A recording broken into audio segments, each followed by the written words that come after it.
अस्सलाम वालेकुम व्यूअर्स, आज मैं आपके लिए बहुत ही ज़बरदस्त और एक अमेजिंग सी रेसिपी लेके आई हूँ जिसको आप देख के हैरान हो जाएंगे कि इतने कम टाइम में और इतनी पतली और मज़ेदार सी जो है रुमाली रोटी भी हम घर पे बना सकते हैं।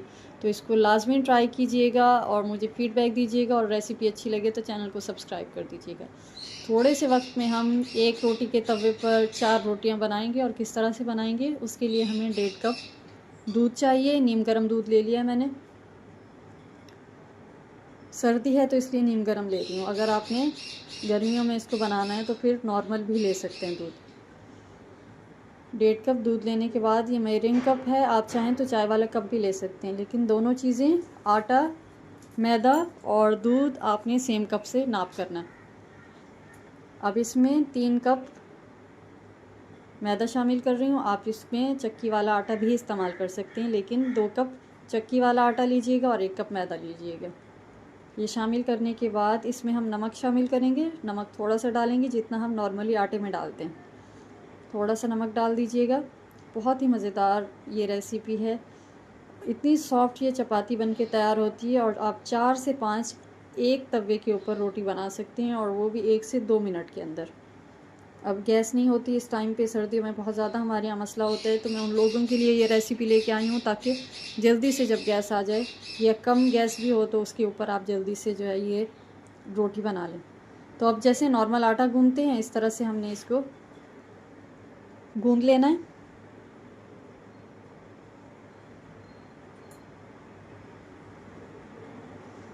बहुत ज़्यादा इसको नरम नहीं रखना, ना बहुत ज़्यादा आपने इसको सख्त रखना है। नॉर्मल सी सॉफ्ट डो होती है जो, वो गूंथ लेनी है हमने। अगर आपको थोड़ा सा लगे कि इसमें पानी की ज़रूरत है तो थोड़ा सा पानी डाल दीजिएगा, या अगर लगे कि थोड़ा सा आटा आपको पतला लग रहा है तो थोड़ा सा और इसमें आटा मिला लीजिएगा। इस तरह से इसको बैलेंस कर लीजिएगा, और इस तरह से नीट डो जब तैयार हो जाए तो इसको हम आधे घंटे के लिए रेस्ट दे देंगे। ढक के रख दीजिएगा इसको किसी भी नॉर्मल जगह पे। उसके बाद आधे घंटे के बाद इसको काउंटर पे, जिस पे आप रोटी बनाते हो, उसके ऊपर इसको खुश्की इस तरह से डस्ट करके,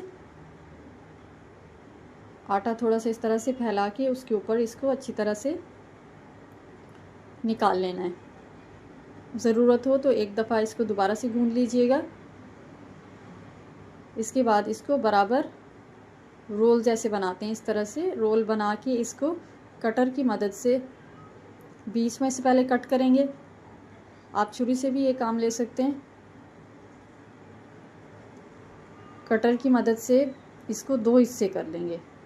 इसके बाद इसके छोटे छोटे पेड़े बना लेंगे, क्योंकि ये पतली रोटी होती है, बहुत ही ज़्यादा पतली होती है कागज़ की तरह, तो इसके छोटे छोटे पेड़े होते हैं, तो रोटी भी पतली बनती है और बहुत ज़्यादा सॉफ्ट भी होती है, क्योंकि दूध के साथ हमने इसको गूंदा है। इस तरह से छोटे छोटे पेड़े बना लीजिएगा। रोटी के नॉर्मल जैसे हम पेड़े बनाते हैं, इस तरह से सारे पेड़े बना के रख दीजिएगा।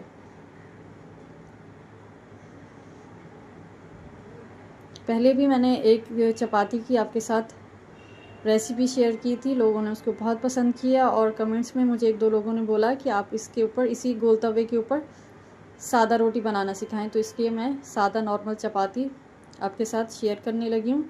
सारे पेड़े जब तैयार हो जाएं तो इसको एक तरफ रख देंगे, और पहला वाला पेड़ा उठा के इस तरह से, जैसे रोटी बनाते हैं हम, पहले छोटी छोटी सी रोटियां बेल के रख देंगे। ज़्यादा बड़ी आपने नहीं करनी, बराबर बराबर दरमियाने साइज़ की जैसी होती है चपाती, इस तरह से अभी सब बेल के रख देंगे। आप 4 के साथ भी बना सकते हैं, 5 के साथ भी बना सकते हैं, उसका तरीका मैं अभी आपको आगे चल के बताती हूँ। लेकिन पहले आपने सारी चपातियों को इस तरह से दरमियाने साइज़ में बेल लेना है। रेसिपी अच्छी लगे तो चैनल को सब्सक्राइब करके बेल आइकन का बटन लाजमी प्रेस कर दीजिएगा। इस तरह की रेसिपीज़ मैं आपके लिए लाती रहती हूँ। अब जब सारी चपाती हमारी तैयार हो जाएगी, रोटियाँ, तो इसके ऊपर इस तरह से ऑयल का स्प्रे करेंगे, या ब्रश की मदद से लगा लें, जैसे आपको आसानी हो। ऑयल लगाने के बाद ऊपर से हम इस तरह से दूसरी रोटी रखेंगे जो हमने बेल के रखी हुई है, बराबर कर लीजिएगा। उसके बाद फिर स्प्रे करेंगे, फिर इसके ऊपर रखेंगे रोटी,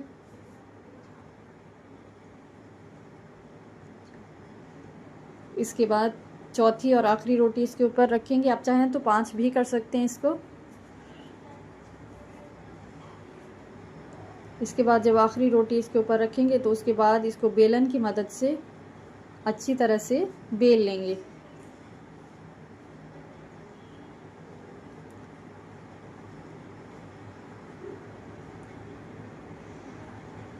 अब इस टाइम पे आप इसको जितना लंबा करेंगे ये हो जाएगी, क्योंकि ऑयल भी लगाया हमने। ऑयल इस तरह से लगाते हैं, इस वजह से लगाते हैं कि जब हम रोटियों को सेपरेट करेंगे तो उसके बाद जो है हमें मसला नहीं होगा, नहीं तो रोटी टूट जाती है। इस तरह से पतली लंबी सी जितना पॉसिबल हो सके आपने इसको बेल लेना है। और पहले आपने तवे को गर्म आंच पे रखना है। ये गोल तवा है, आप दूसरे तवे पे भी बना सकते हैं, कोई मसला नहीं है। पहले तेज़ आंच पे रखना है, उसके बाद मीडियम लो फ्लेम कर देना है आपने, फिर दरमियानी आंच करनी है। और इसको तकरीबन 30 से 40 सेकंड के बाद इसको पलट देंगे।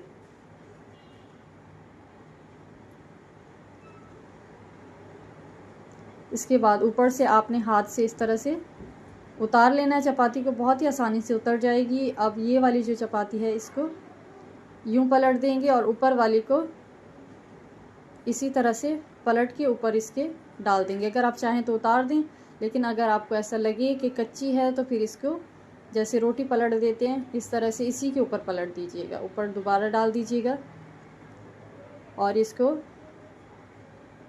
इस तरह से फिर तवे पे डाल दीजिएगा। इसको भी रोटी को जैसे पलटते हैं तवे पे इसी तरह से रोटी के ऊपर पलट दीजिएगा। इस तरह से आपने सारी चपातियों को करना है, टेंशन नहीं लेनी आपने कि जल जाएगी या फिर हार्ड हो जाएगी। ये देखें ये बिल्कुल ज़बरदस्त सी तैयार हो चुकी है। इसको उतार लेते हैं।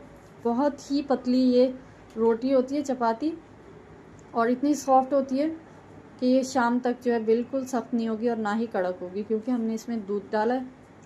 ये देखिए ये भी तैयार होगी। इस तरह से आपने सारी तैयार कर लेनी है, बाकी भी 4 इस तरह से तैयार कर लेंगे।